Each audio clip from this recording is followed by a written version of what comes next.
She poured his coffee with quiet hands, bruises darkening beneath her sleeves, never knowing the man in white watching her had once leveled entire battalions for less. When her shift ended and the deputy's headlights lit up the alley again, she expected the same pain. She didn't expect the Admiral to be waiting. Tiffany Quinn thought she could disappear behind the counter of a diner that never closed. That if she just smiled enough, no one would ask why her wrists bore finger-shaped shadows or why her voice shook when the bell over the door chimed. But Raymond Monroe was not just a customer. Not just another uniform on late-night coffee rounds. And Tiffany, without knowing it, was about to become the center of something far bigger than a bruise someone tried to hide. The coffee had been cold for an hour. Monroe didn't mind. He wasn't here for caffeine. Outside, rain sheeted the windows like static, muting the diner's neon sign as it blinked red-white-blue in weary cycles. Inside, the booths were empty, the jukebox silent, and the overhead light above table 4 buzzed just loud enough to irritate. To anyone else, Admiral Monroe looked like protocol in human form. White uniform, pressed cuffs, zero expression. A man who measured time in seconds and strategy. But tonight, in this booth, his stillness wasn't military, it was calculation. And Tiffany, in her black uniform and smudged mascara, was more than a waitress. She was a walking case file that someone had tried very hard to erase. "Refill?" she asked, voice thin and tight. He nodded, didn't smile. As she leaned forward to pour, her sleeve shifted. He saw the shape of the bruise. Oval. Fresh. Right wrist. She noticed him noticing. "Oh, stockroom door," she said too fast. "I slammed it yesterday. Totally my fault." He didn't answer. Just blinked once, slow and deliberate. She laughed, bright and brittle. "Can't keep my balance to save my life, huh?" But Monroe's hands stayed still. His cup untouched. His voice slow. "Doors can be dangerous," he said. "But people are worse." Before we continue, like this video and comment where you're watching from.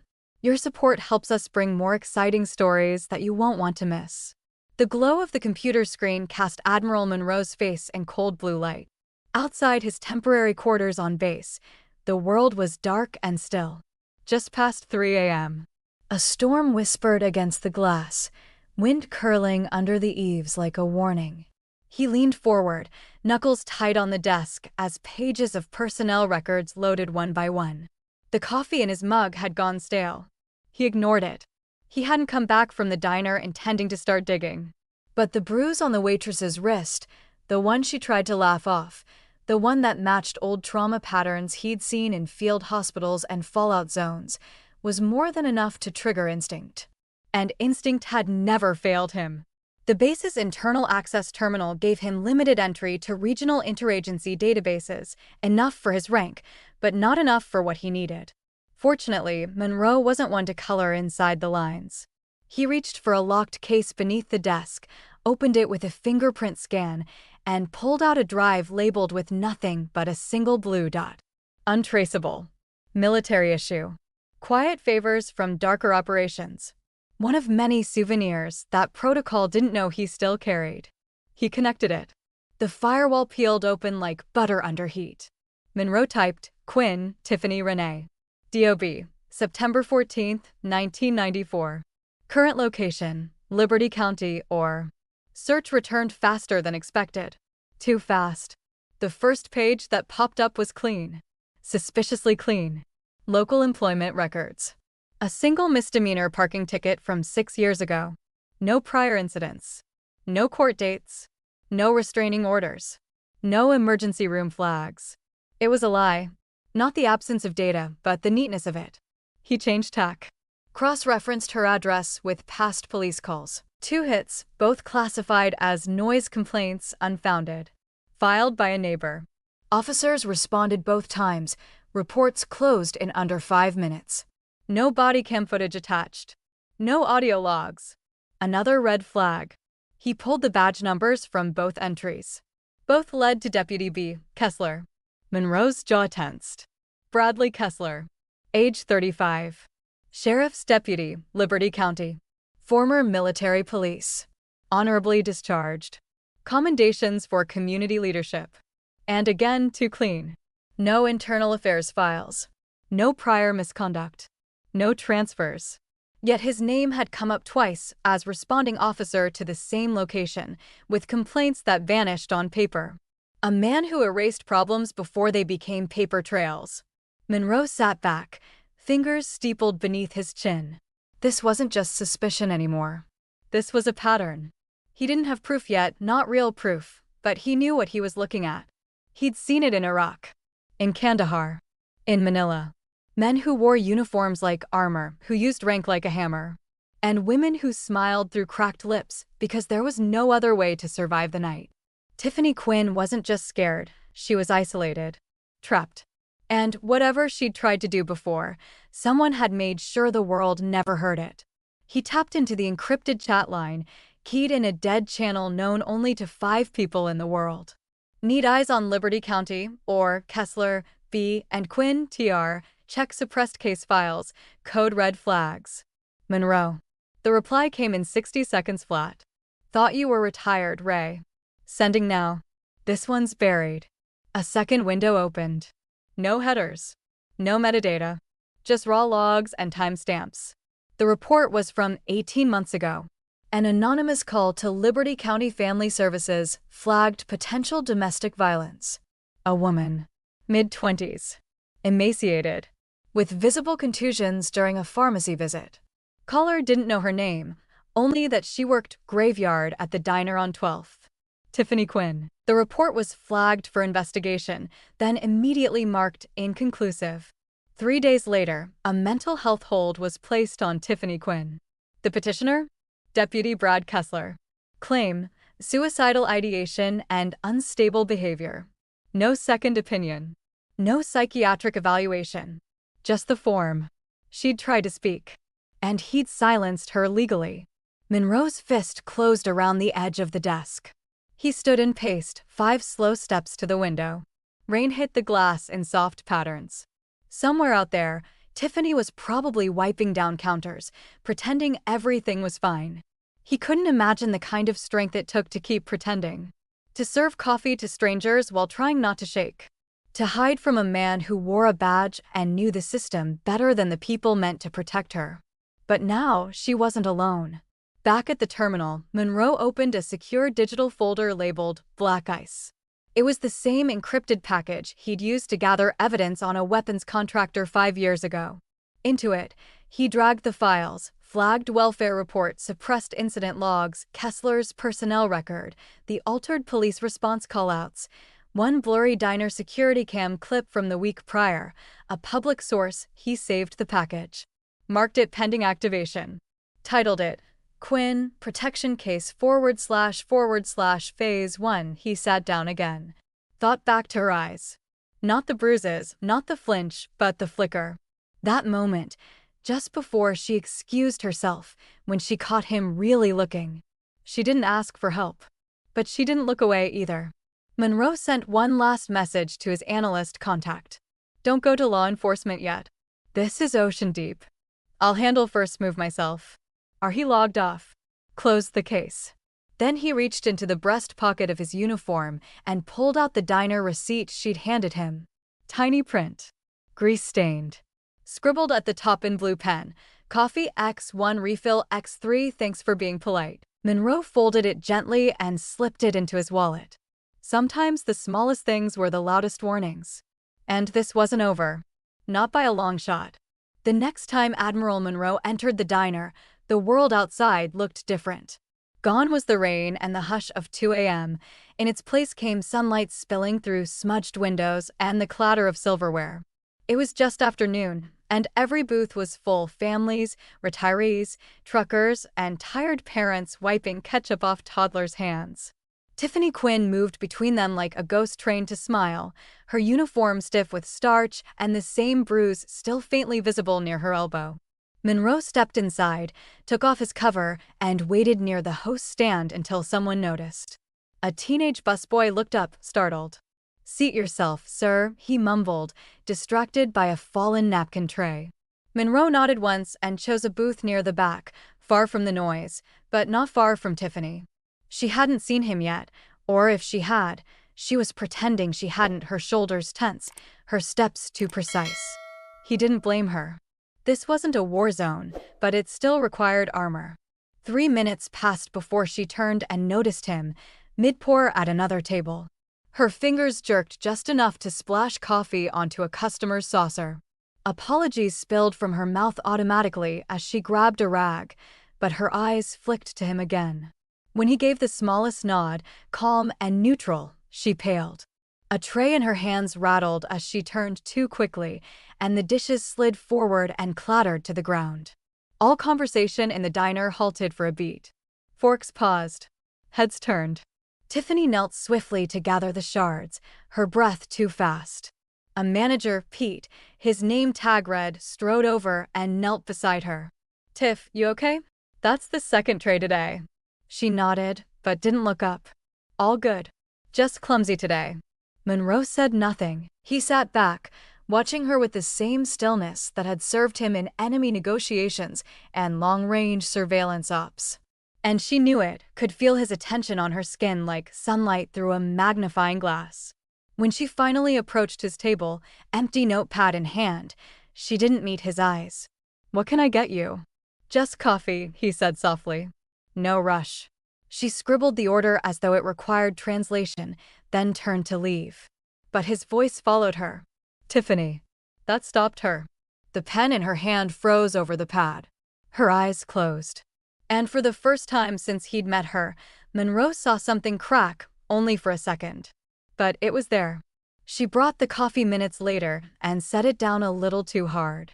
"Is this about the tip?" she asked, eyes still on the table. "Because I told Pete I didn't know you." "It's not about the tip," Monroe said evenly. "It's about what I saw." She blinked fast. A practiced move to keep tears from rising. "You didn't see anything." Monroe didn't argue. He just took a slow sip and looked out the window. "When you get a break," he said, "I'd like a word. Out back. 5 minutes." For a moment, she didn't respond. Then she nodded once and walked away. Tiffany had 5 minutes between shifts. She spent them leaning against the cracked bricks behind the diner, pulling in tight, shallow breaths. Her name tag was crooked. Her hands still smelled like bleach and maple syrup. When Monroe stepped outside, the sun was behind him, making him look even taller, the gold on his shoulder boards glinting like judgment. "You didn't have to come back," she said without turning. "I know. You're wasting your time." "I know that too." She turned finally. Not defiant, just exhausted. "What do you want from me?" "Nothing," he said. "Except the truth." Tiffany gave a hollow laugh, the kind that hurt more than it released. "You think you can help? You think one visit, one cup of coffee, one stare from some high-ranking stranger is going to change anything?" "No," Monroe admitted.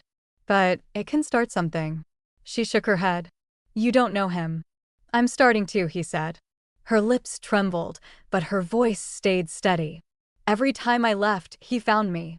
And every time, I came back smaller." Monroe didn't interrupt. "There's a journal under my floorboard," she said finally. "I started it when I was 15, back in the group home. It has every time I ran, every bruise I covered, every promise I made myself and broke. And you still kept writing." She shrugged.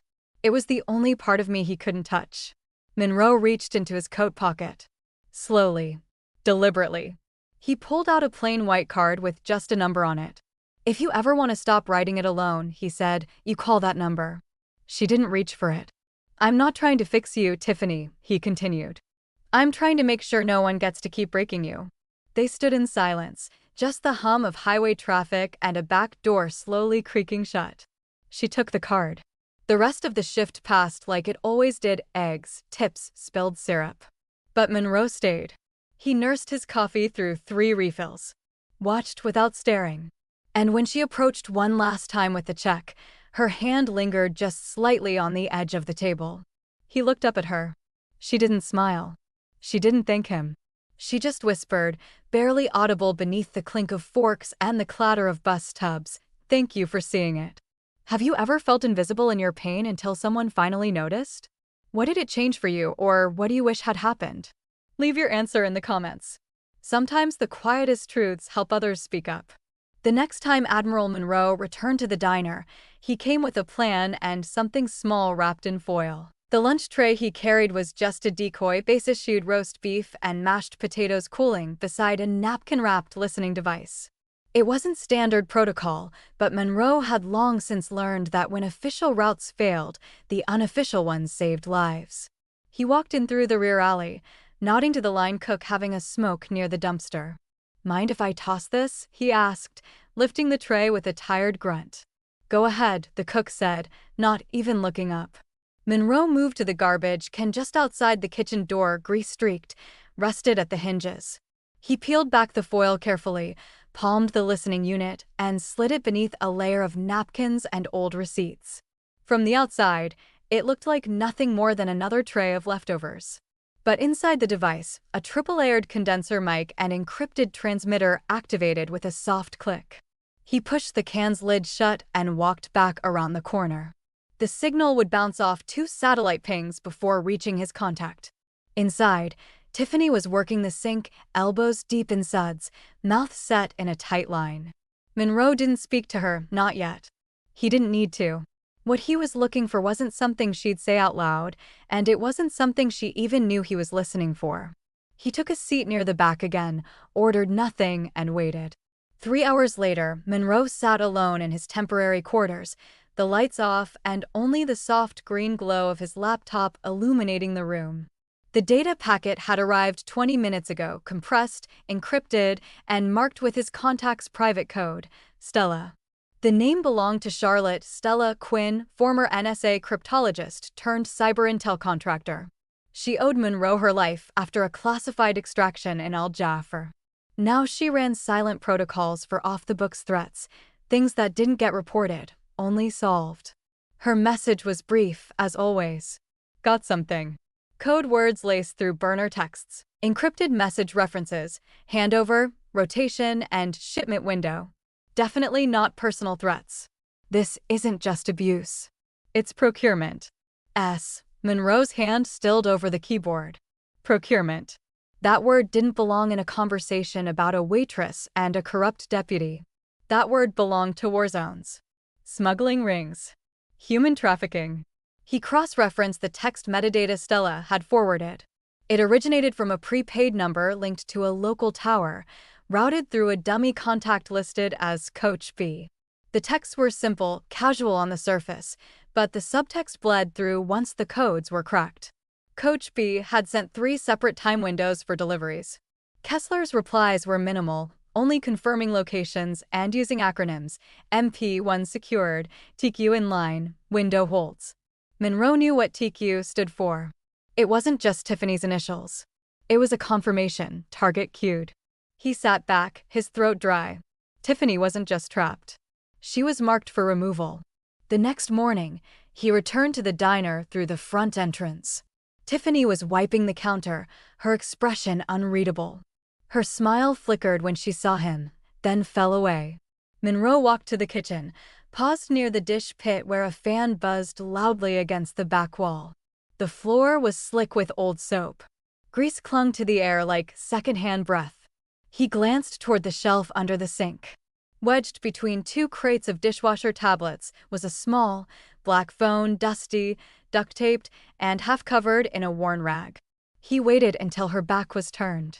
When she went to greet a customer at the register, Monroe reached under the sink and retrieved the phone. It was hot to the touch, left on, battery nearly drained, and still blinking. In a quiet moment, seated again in the booth, Monroe slid a spare cord from his jacket and connected the device to his encrypted tablet. The file folder opened immediately. Dozens of entries, all timestamped. Audio only. The titles were simple. A1_Kessler_kitchen, A2_Kessler_porch, B1_night drive_argument, B4_crying again, C2_threat_2 a.m. His finger hovered over one. Then he pressed play. The recording began with a long silence, followed by the low hum of traffic in the background. Then came the voice, slurred, angry, unmistakable. "You think I don't know what you've been doing? Brad Kessler." His voice snapped through the speaker like broken glass. You think I don't see how you look at people? At that Admiral freak? I'll break your goddamn face if you embarrass me again, you hear me? A whimper. A crash. More silence. Then, the sound of someone crying. Monroe listened to 4 more files, each one worse than the last. By the 5th, his fingers were trembling. She'd been documenting everything. Even when it meant hiding devices in shoes and beneath shelves, even when it meant risking the one thing abusers fear most, exposure. She wasn't helpless. She was surviving with the only weapon she had, evidence. And now she wasn't alone. Monroe forwarded the folder directly to Stella with the tag, full dump / TQ safe yet. Her response came 2 minutes later. Not if he knows she has this. You need to get her out. Now. Monroe stared out the window of his room, the storm clouds once again gathering over the mountains. In all his years of command, he'd seen combat, betrayal, and the darkest sides of human desperation. But this felt heavier. Because it wasn't happening in some jungle across the world. It was happening here, to a girl pouring coffee in Liberty County, Oregon. And someone was profiting from her pain. He closed the laptop, opened his phone, and dialed a private line, one he hadn't used since 2017. A voice picked up on the second ring. Gruff. Military. This is Monroe, he said. We have a trafficking link in Liberty County. Deputy involved. Civilian asset at risk. I'm requesting preclearance for secure transport under Black Seal protocol. No official record. A pause. Then, approved. You got 12 hours. Monroe returned to the diner just before close. The lights inside were dimmer now, the air quieter, as if the building itself had absorbed what he knew. Tiffany saw him and paused, her hands still covered in soap. She didn't say a word as he approached. He placed the burner phone on the counter between them, face down. You have a lot more courage than you think, he said. She looked at it, then at him. And for once, she didn't flinch. The bell above the diner door jingled, sharp and jarring against the low hum of conversation. Tiffany didn't need to turn around to know who had just walked in. The air shifted, thickening behind her. She caught her breath halfway through pouring a refill and nearly overfilled the cup. Then she turned, slow and measured, wiping her hands on her apron like she wasn't shaking inside.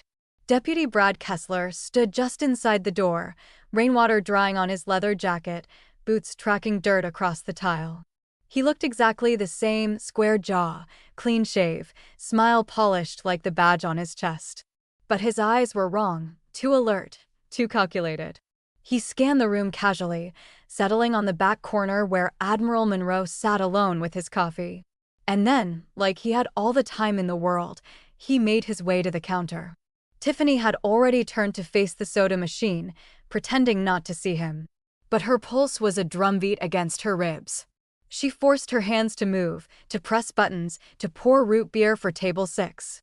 Every move rehearsed. Every breath controlled. Still, her fingers trembled. Brad leaned against the counter, smiling that slow, poisonous smile. You haven't been answering, sweetheart, he said, loud enough for half the room to hear. His voice was playful on the surface, but laced with a warning. A script they'd repeated 100 times. Been busy at work? She didn't answer. She couldn't. He clicked his tongue. You know I worry. When my girl ghosts me like that, makes me think something's wrong. At the back of the diner, Monroe lifted his cup to his lips, but didn't drink. He didn't look over. Didn't shift in his seat. But his left hand twitched once, index finger tapping the table in steady rhythm, an old signal from ops days. Listening. Clocking tone. Pattern. Proximity. Tiffany reached under the counter and grabbed a coffee filter, just for something to hold. Busy shift, she muttered, not meeting Brad's eyes. You look tired, he said softly, leaning closer. Been sleeping okay? She didn't answer.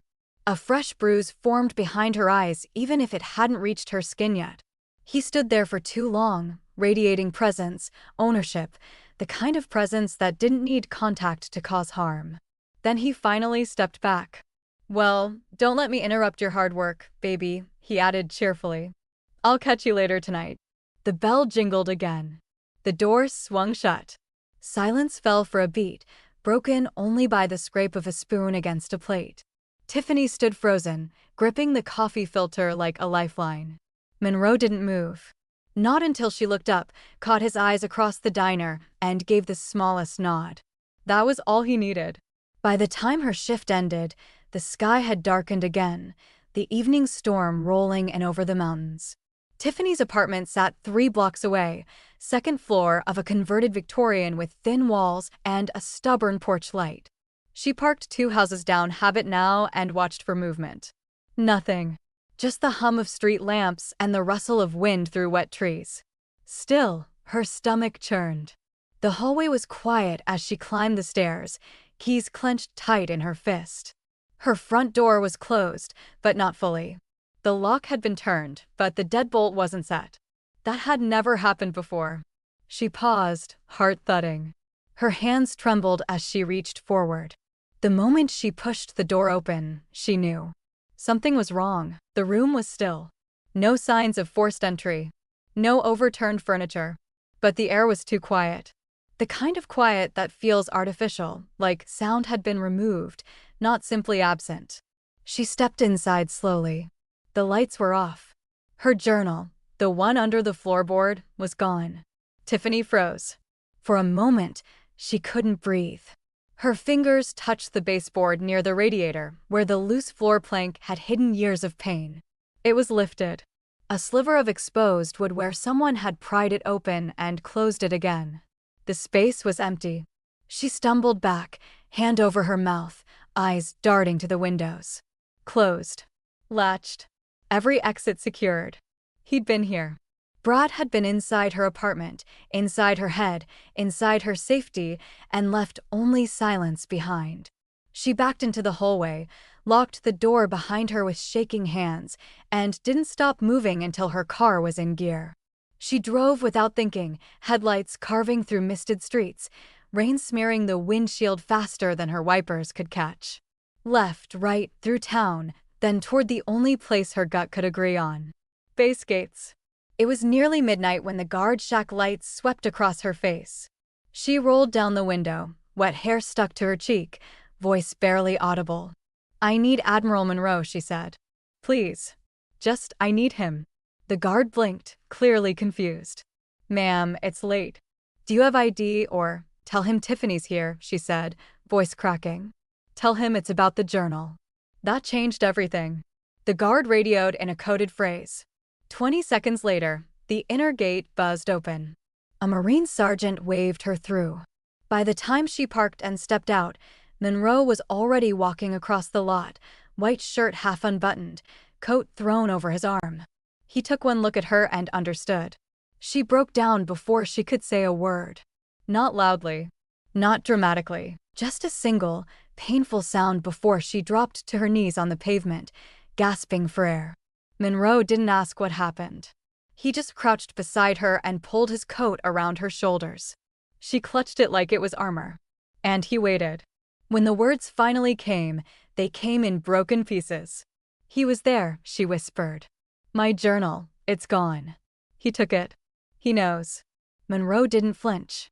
"You're safe now," he said. "He won't get that close again." "You don't understand," she said, choking on the words.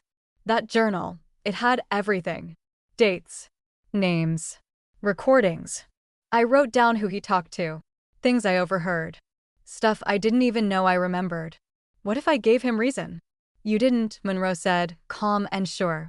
"You did what you had to do to survive. But now he has everything." Monroe stood slowly, helping her to her feet. "Then we take it back," he said. They didn't go to the base office. He took her instead to a smaller building, quiet, windowless, guarded. Inside, a secured communications room hummed with quiet electronics. A clean desk. A new burner phone. Fresh clothes. Warm lights. Tiffany sat down and didn't speak for a long time. Then she looked up. "If he's willing to break in without leaving a mark," she said, "then he's not scared anymore." Monroe nodded. "Good. That means he's reckless." "He's planning something," she whispered. "So are we. Have you ever had someone cross a line so quietly it left no evidence, but changed everything? What did you do when the silence became too loud? Leave your story in the comments. Someone out there might be going through the same thing and need your voice to find theirs. The lock clicked behind them as Monroe closed the door to the secured briefing room. The space was small steel walls, no windows, soundproofed, government-issued utilitarian in every corner. A single table, 2 chairs, a console unit mounted to the wall, waiting for biometric access. Tiffany sat without needing instruction, Monroe's coat still draped over her shoulders. She looked smaller under the fluorescent lights, but no less resolved. A soldier could recognize when someone had broken and when they'd rebuilt themselves quietly in the dark. Monroe tapped his thumbprint to the console, keyed in a 6-digit code, and activated the secure channel. The monitor glowed to life, awaiting data. He pulled the burner phone from his pocket, the one Tiffany had once hidden beneath a rag, and placed it gently on the table. "We'll start here," he said. "Then we log it under shadow status. Nothing leaves this room without my clearance." Tiffany nodded, jaw clenched tight. "I remember most of what's on there." "I'm more interested in what you haven't said yet," Monroe replied. He connected the device. File trees opened, cleaner than he expected. She'd labeled each entry with time, location, context. Not messy. Methodical. As if part of her always knew the world wouldn't believe her without receipts. The first recording Monroe cued was titled, C3, Back Porch, July 12th. It began with static, followed by a low conversation. Brad's voice was unmistakable. Calm, manipulative, calculated. The kind of tone predators used when they weren't angry, just entitled. "I don't care if they're your customers. You're my girl. And if someone so much as smiles too long, you end that shift. Understand me?" Tiffany's voice quieter. He was just paying. "I said you end it." A sharp noise followed, impact. Furniture scraping. Silence. Tiffany didn't flinch during playback. Monroe studied her carefully. "You've recorded how many of these?" he asked. Her voice came out dry. 37. She looked at him. "And that's just the ones I kept." Monroe transferred the files to a secure drive, labeling it under internal code, Quinn Phase 2. Once completed, he closed the program, locked the system, and placed a hand flat on the table. "I need to ask formally now," he said. "Do you consent to give verbal testimony regarding these events and the individuals involved?" Tiffany hesitated. Not out of fear, but finality. Then, "Yes." "Your full name?" "Tiffany Quinn." "Date of birth?" "September 14th, 1994. "Alleged abuser?" Her jaw set. "Deputy Brad Kessler. Liberty County Sheriff's Office." "Additional contacts?" "I don't know all their names. But I overheard him mention a Ronnie, a Sergeant Gray, and once he said something about base scrub favors. That someone owed him." Monroe's expression didn't change, but the name Gray lodged like shrapnel behind his teeth.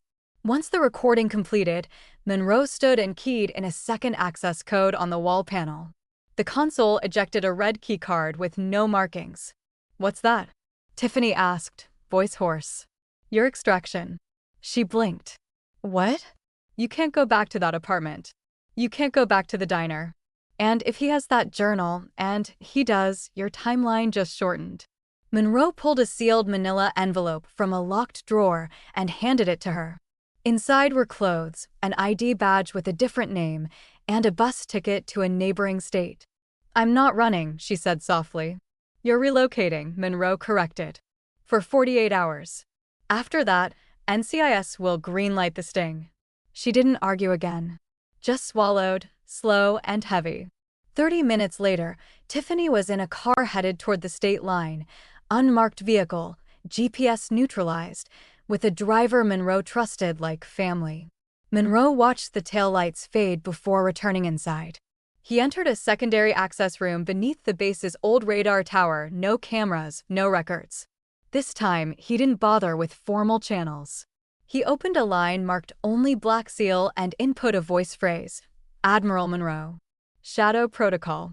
Priority Strike." The screen flickered. A familiar face appeared.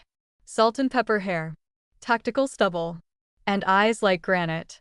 "Ray," the man said, "didn't expect to see you pull this line again." "Didn't expect to need to," Monroe replied.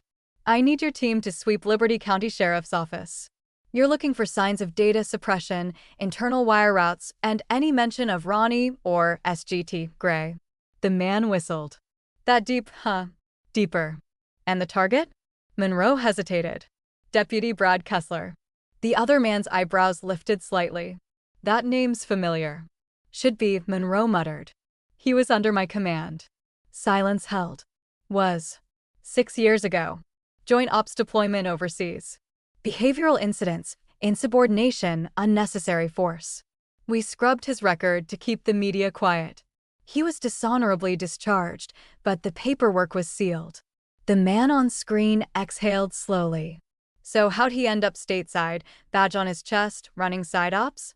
That's what I intend to find out. Monroe leaned in closer. And when I do, I'm not waiting for clearance. Back in the command room, Monroe opened the Phase 2 folder and began assembling a new briefing document. The evidence Tiffany had provided wasn't just about domestic abuse. It was about a pattern. Officers who covered for one another. Dispatches that disappeared from the system. Surveillance cams that glitched when they shouldn't have.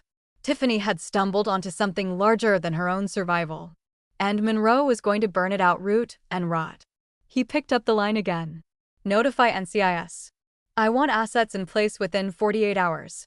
Set up a sting. Kessler's going to walk right into it. You planning to stay out of it this time? The man asked. Monroe's jaw flexed. Not a chance. It started with a single line of code embedded in an encrypted journalist wire, disguised as a harmless logistics briefing. Admiral Monroe schedules return visit to Liberty Diner for off-record morale check. It wasn't posted publicly, just circulated through the deep back channels frequented by contractors, bored state agents, and ambitious deputies desperate to feel plugged in. It was bait. And Brad Kessler took it. Monroe sat in the surveillance van 2 blocks down, arms crossed, eyes on the small screen flickering with the diner's live interior feed. Tiffany was already inside, stationed at her usual counter spot, coffee pot in hand, nerves held under armor-thin calm. The wire beneath her shirt hummed with life, its mic laced through her collar, broadcasting every breath, every heartbeat. She wore the same uniform, same tired sneakers, same silver name tag, but she was a different woman now. This time, she wasn't just surviving, she was drawing him in. At 12:42 p.m., a familiar black cruiser pulled into the diner's lot. It parked sideways across 2 spots, engine idling too long, door finally creaking open.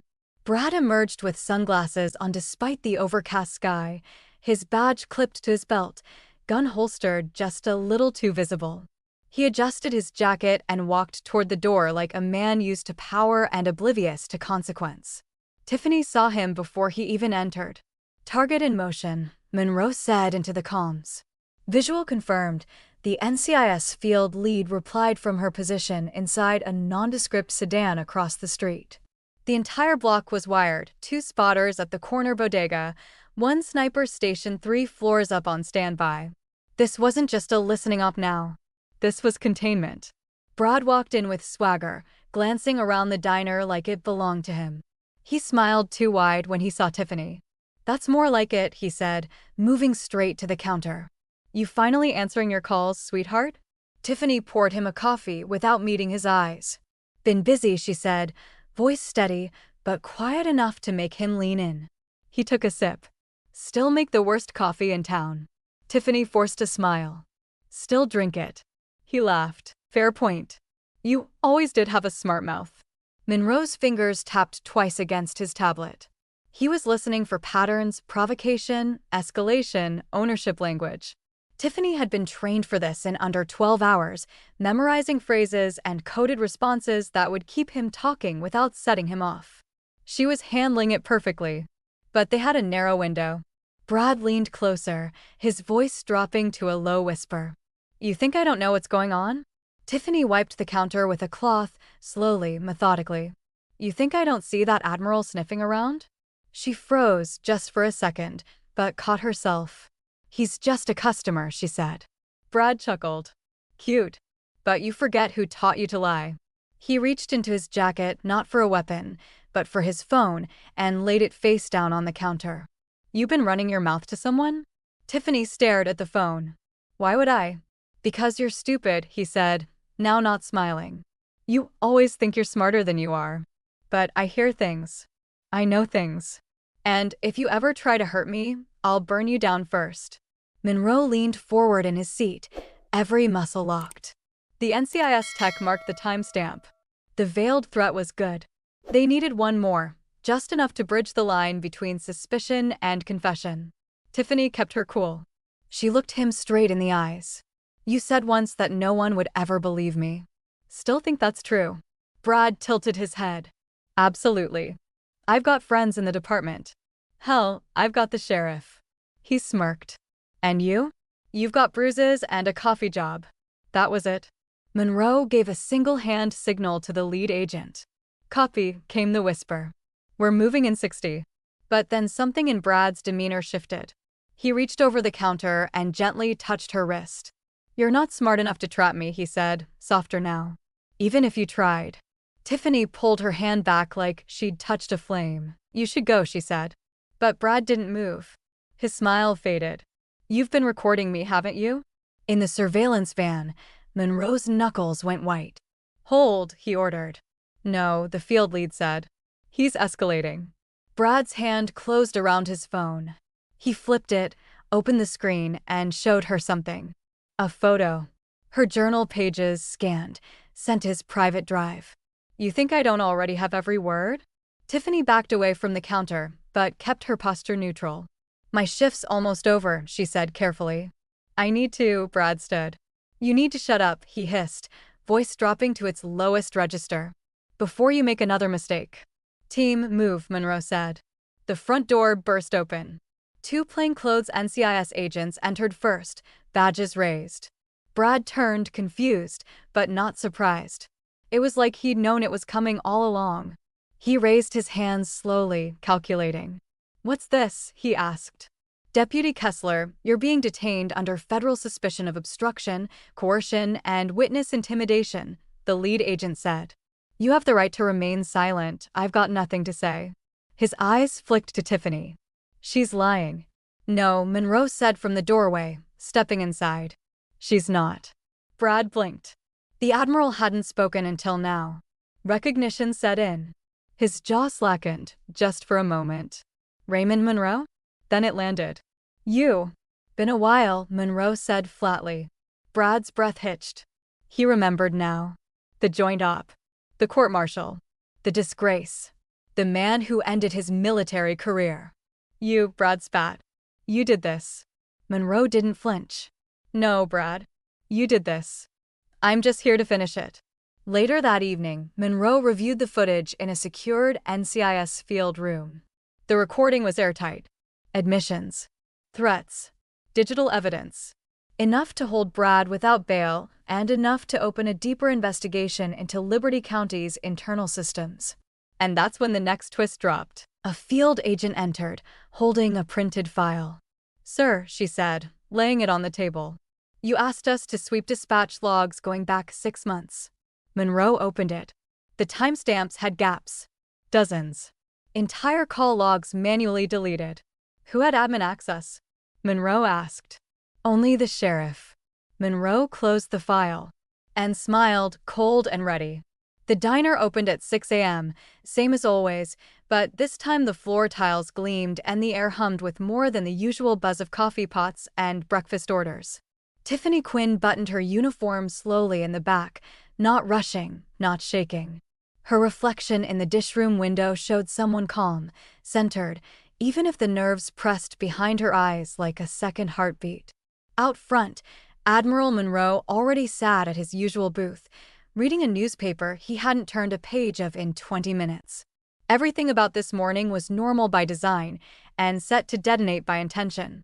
The kitchen clattered behind her, the bell above the front door rang once every few minutes, and patrons shuffled in, bleary-eyed and unaware. Tiffany took orders, cleared plates, offered coffee like it was any other day. She made her rounds with soft confidence, a strength not born of certainty but of decision. The sting was already in motion, even if only 4 people in the room knew it. And she was the one who'd lit the fuse. Outside, 2 NCIS vans sat half a block down, disguised as utility maintenance vehicles. Monroe had timed it all right down to when the breakfast rush would thin and leave the floor mostly clear. By 8:17 a.m., Tiffany had counted 3 unmarked agents seated at different booths, eyes low, nerves high.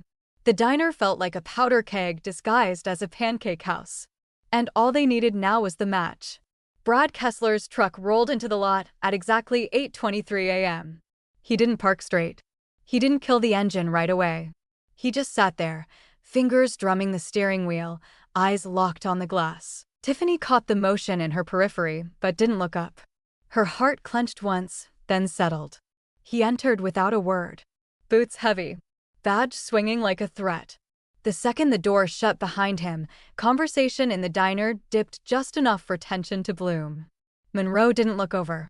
But his hand shifted, one finger resting on the lip of his coffee cup. Brad stalked straight to Tiffany, eyes locked on her like she was prey that had forgotten to run. "So this is how it is now," he said, too loudly for casual conversation. "You serving traders now, Tiff?" She turned, met his eyes, and kept her voice steady. "You should leave." He laughed, short, bitter. "Oh, now you give the orders?"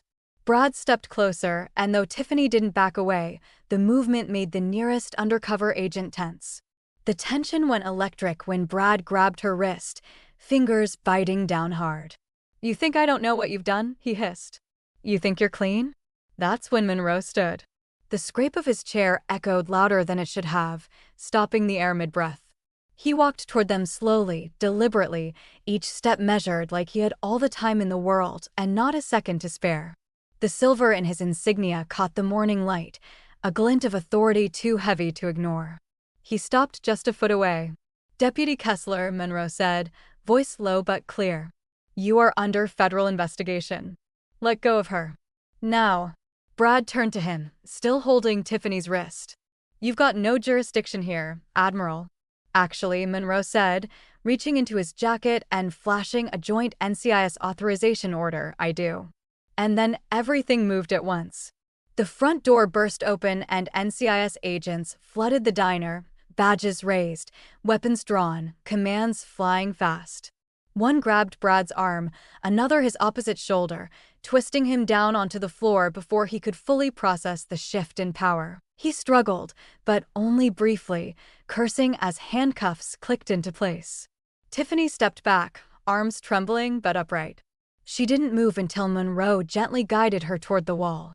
"Get your hands off me," Brad shouted from the tile, voice muffled against the floor. "This is entrapment. This is harassment. I know people." "You do," Monroe said coolly. "They're next." Outside, camera crews had already begun recording. What Brad didn't know, what even some of the agents hadn't been told, was that one of the journalists present hadn't been tipped off by NCIS. They'd been contacted by someone else. Someone who sent them an anonymous email titled, "Want to catch a deputy losing everything on camera?" Attached was a voice clip, a time, a name. Tiffany hadn't just agreed to the sting, she'd made sure the world would see it.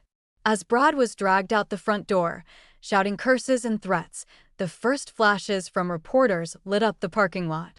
NCIS moved quickly, forming a protective perimeter, blocking questions. Inside the diner, Tiffany stood behind the counter, steadying herself with one hand. Her fingers were red where he'd gripped her, but she didn't flinch. Instead, she poured another cup of coffee and walked it over to Monroe's table. He sat back down, expression unreadable, then nodded once. "You did well," he said. She placed the cup in front of him with slow precision. "I was scared," she replied. He looked up at her. "Being brave doesn't mean you weren't." As the reporters continued filming, Monroe stood and handed one of the agents a sealed envelope. "Deliver this to Liberty County's Internal Affairs Division by noon," he ordered. Inside, evidence of altered logs, deleted dispatch records, and voice clips referencing the sheriff by name. Brad's arrest was only the beginning. The real sting had just begun. Reflection question for viewers: what would justice look like for you if no one had ever believed your story, until one day someone did? Let us know in the comments. Because sometimes it only takes one voice to echo loud enough for the whole world to hear. The courtroom was warmer than Tiffany expected. Sunlight filtered through the high windows, casting long stripes across the floor like prison bars turned gold. The jury sat straight-backed, eyes focused, pen still. Tiffany could hear every creak of the wood beneath her shoes as she walked to the witness stand. She didn't look at Brad, not yet. The judge, a middle-aged woman with salt-gray hair and no patience for theatrics, adjusted her glasses. "Miss Quinn, do you swear to tell the truth?" Tiffany nodded once. "I do." And when she sat, she did not tremble. Not once. The prosecutor began with soft questions: her name, occupation, how long she'd worked at the diner. Each answer came clearly, the tone measured. When they asked about the first incident with Brad, her eyes flicked down for just a second. Then she raised them, steady again. "The first time he hit me," she said, "I told myself it was a bad night. The second time, I started writing it down." Gasps stirred in the gallery, but Tiffany kept going. She described the journal, the hidden phone, the late-night drives where she parked under streetlights and prayed he wouldn't follow. She didn't cry, not when they showed the photos of her bruises, not even when the playback of the diner confrontation echoed through the court like thunder in a bottle. The audio crackled, Brad's voice unmistakable. "You've got bruises and a coffee job." The jury visibly recoiled. Then came the surveillance footage. The moment Brad grabbed her wrist, the way Monroe rose, the glint of the badge, the precise arrival of NCIS. The silence in the courtroom stretched thick as molasses. And Tiffany sat through it all, upright, calm, unwavering. She wasn't testifying for pity, she was reclaiming the narrative. "Why did you keep the recordings, Miss Quinn?" the prosecutor asked. Tiffany didn't hesitate. "Because I knew no one would believe me without them." "And what changed?" Her voice softened. "Someone did." When Admiral Monroe took the stand, murmurs swept through the room like a gust of wind. The judge banged her gavel once, restoring order, but the weight of his presence did most of the work. He sat in uniform, ribbons sharp against his chest, eyes neutral. Only those who truly knew him would recognize the flicker of heat in his voice. "I wasn't supposed to get involved," he began. He detailed the diner visit, the bruises he recognized, the behavioral patterns he'd seen in war zones and recovery camps. He explained how Tiffany's quiet endurance matched the psychological markers of long-term abuse. And then he admitted it. "I broke protocol. I initiated an unauthorized investigation, used Black Ops contacts, and created an unsanctioned surveillance line, all to protect a civilian witness." The courtroom was stunned. "Why?" the prosecutor asked him. Monroe didn't blink. "Because I've spent my life following rules made by people who never bled for the outcomes.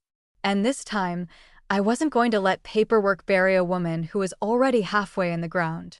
The judge didn't interrupt. She just let it sit. Then came the final piece of evidence, Brad's dishonorable discharge file. A redacted document from 6 years ago, detailing insubordination, excessive force, and unethical conduct.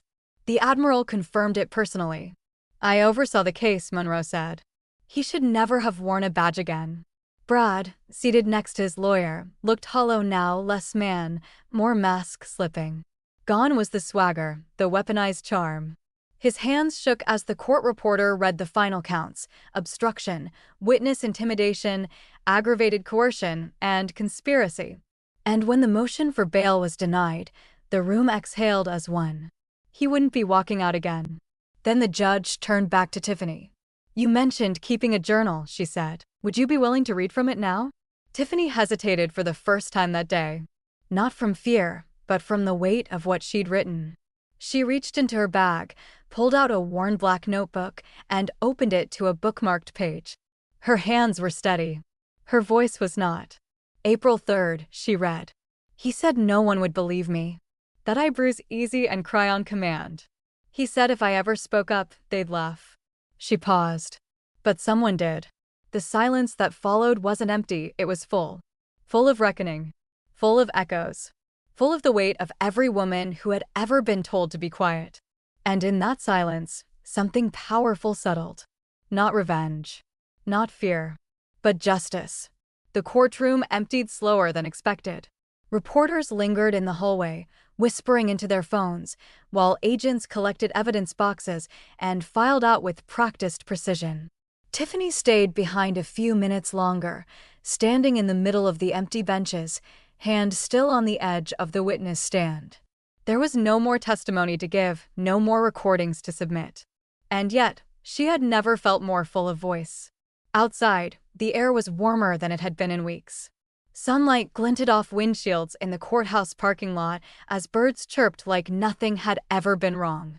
She walked to her car without hurrying, head up, keys in hand, shoes clicking in a steady rhythm. It wasn't the end of something, it was the breath before something else. She didn't even flinch when the wind slammed her car door shut behind her. The call came 2 days later. A woman from the Navy's Family Advocacy Office introduced herself over speakerphone with a warm, steady tone. "We were given access to your testimony and the work you documented," she said. "We'd like to offer you a provisional position, Family Support Liaison, Liberty Base. Survivors working with survivors." Tiffany sat in silence, blinking, one hand over her heart. It didn't feel real at first. She had spent so long being ignored, erased, rewritten by someone else's version of the truth. Now they were asking her to use her experience to help others do what she barely survived herself. There was something circular and healing in it. She said yes before she could cry. Monroe received his reprimand the next day, seated in a room colder than it needed to be. The Admiral General across from him was a career man, steel-jawed, formal, but not without a flicker of humanity in his eyes. They'd served on different sides of the table for years, always respecting the other's silence. Now that silence broke. "You know this was off protocol," the general said. "I do," Monroe replied. "You went dark for nearly 72 hours, bypassed command chains, and pulled federal assets without flagging the Joint Ops desk." "I did," the general sighed. "And you saved her." Monroe nodded once. "She saved herself. I just gave her room to breathe." The reprimand went on record, tucked beneath decades of commendations, 2 combat distinctions, and 1 medal he never wore in public. But he was not discharged. His rank stood. His mission list cleared. And when the general finally stood and offered a hand, Monroe took it with no need for explanation. Sometimes, the general said quietly, protocol has to bend to justice. 3 weeks later, Tiffany returned to the diner, but this time, on her own terms. She didn't need the job anymore, but she'd promised herself she'd walk through those doors again without fear. The bells above the entrance chimed as she stepped in, the smell of burnt coffee and maple syrup settling around her like muscle memory. It was quieter now, new staff behind the counter, fewer shadows in the corners. But Booth 7 was still there. She spotted him instantly. Monroe sat alone in the corner, white shirt crisp, cover set beside him, coffee in front of him, untouched. Tiffany crossed the floor without a tray or a notepad. She wore jeans and a loose sweater, hair down, badge lanyard still clipped to her pocket from the base. He looked up as she approached, eyes lighting in that subtle, unreadable way of his. "Refill?" she asked. He smiled faintly and slid the mug forward. Tiffany picked up the pot someone else had left it behind and poured until the cup was full again. No trembling. No pretense. Just a gesture between 2 people who'd survived different battles side by side. He wrapped his hands around the warm ceramic. "Didn't think I'd see you here on your day off." "I needed to close the loop," she said. "Loops closed," he agreed. They didn't need more than that. Some stories didn't end with a parade or a medal. Some ended in a quiet diner with coffee between them and the weight of what didn't happen still echoing louder than what did. Tiffany leaned back against the booth for a moment and just breathed. Then she turned to go. As she reached the door, she paused. The air outside was bright and soft, no sirens, no shadows. She didn't look back, but she smiled. Because she knew he'd be right there next week, same booth, same cup, same silent promise. And so would she. He broke ranks for her. And in doing so, helped her rise on her own. Thank you for listening to this story until the very end.